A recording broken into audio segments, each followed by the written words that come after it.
یہاں پر ایک تصوف کا باریک نقطہ بھی کچھ عرض کرتے چلیں کہ بعض سالکین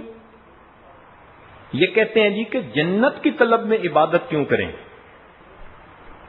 ہم اللہ کی رضا کے لیے عبادت کریں۔ بات تو بہت ہی پیاری ہے اور بہت ہی اچھی خوبصورت ہے کہ ہم جنت کی طلب میں کیوں عبادت کریں، ہمیں تو اللہ کی رضا کے لیے عبادت کرنی چاہیے۔ اور اس کی دلیل پیش کرتے ہیں کہ رابعہ بصریہ ایک مرتبہ ایک ہاتھ میں پانی کا لوٹا اور دوسرے کے اندر آگ لے کر چلیں۔ کسی نے پوچھا کہاں جا رہی ہیں؟ کہنے لگی میں چاہتی ہوں کہ اس پانی سے جہنم کی آگ کو بجھا دوں اور اس آگ سے میں جنت کو جلا دوں تاکہ لوگ نہ جہنم کے خوف سے عبادت کریں نہ جنت کی طلب میں عبادت کریں بلکہ اپنے رب کی رضا کے لیے عبادت کریں۔ وہ جواب میں یہ بات بھی پیش کر دیتے ہیں، بہت اچھی بات، انسان کو اللہ تعالی کی رضا کے لیے ہی عبادت کرنی چاہیے، لیکن جو محققین مشائخ گزرے ہیں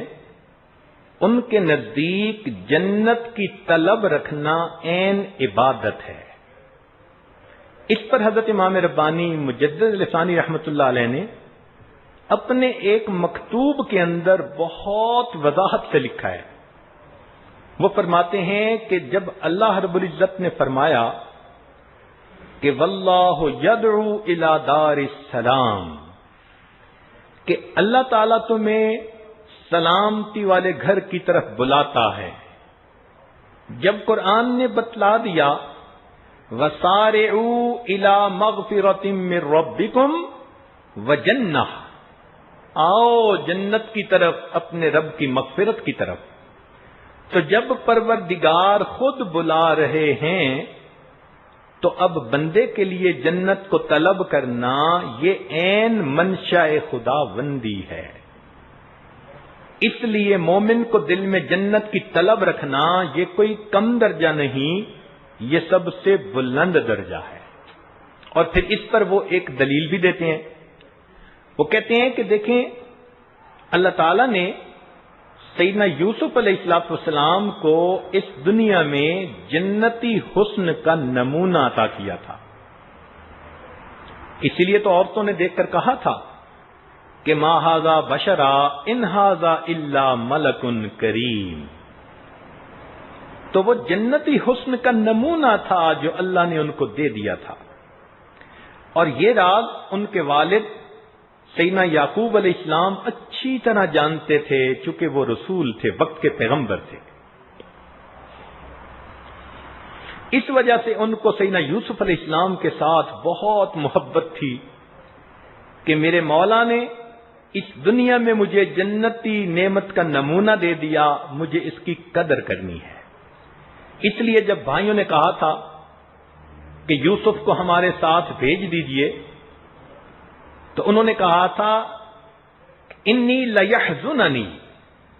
مجھے اس بات سے دل کے اندر غم ہوتا ہے کہ میں یوسف کو بھیجوں اور کہیں اس کو بھیڑیا نہ کھا جائے۔ اور بالآخر جب یوسف علیہ السلام ان سے جدا ہو گئے تو حضرت یعقوب علیہ السلام ان کی جدائی میں اس لیے روتے تھے، اے میرے مولا آپ نے مجھے جنتی نعمت کا نمونہ دنیا میں عطا کیا اور وہ نعمت مجھ سے دور ہو گئی، اے اللہ وہ نعمت مجھے واپس عطا فرما دے۔ اتنا روتے تھے وَابْيَضَّتْ عَيْنَاهُ مِنَ الْحُزْنِ فَهُوَ كَظِيمٌ، آنکھیں سفید ہو گئی تھی رو رو کے۔ اب سوچئے جو شخص ولایت کا پہلا درجہ پا لیتا ہے اس کے دل میں اللہ کی محبت ایسی آ جاتی ہے کہ اگر اس کا بیٹا بھی فوت ہو جائے تو اس کو دل پہ کوئی صدمہ نہیں ہوتا کہ میرے اللہ کے پاس چلا گیا۔ تو وہ تو نبی تھے، ان کا اپنے بیٹے کی جدائی پہ اتنا زیادہ رونا آخر کیا وجہ تھی؟ تو حضرت مجدد ثانی رحمۃ اللہ علیہ فرماتے ہیں کہ وہ فقط بیٹے کی جدائی پہ نہیں روتے تھے، وہ اس نعمت کی جدائی پر روتے تھے جو اللہ نے دنیا میں عطا کر رکھی تھی۔ تو معلوم ہوا کہ جنت کی نعمتوں کی طلب رکھنا، قدر کرنا، یہ عین منشاء خداوندی ہے۔ اسی لیے تو پروردگار نے ہمیں فرمایا کہ آؤ جنت کی طرف۔ تو یہ ساری تفصیل لکھنے کے بعد امام ربانی مجدد ثانی رحمۃ اللہ علیہ فرماتے ہیں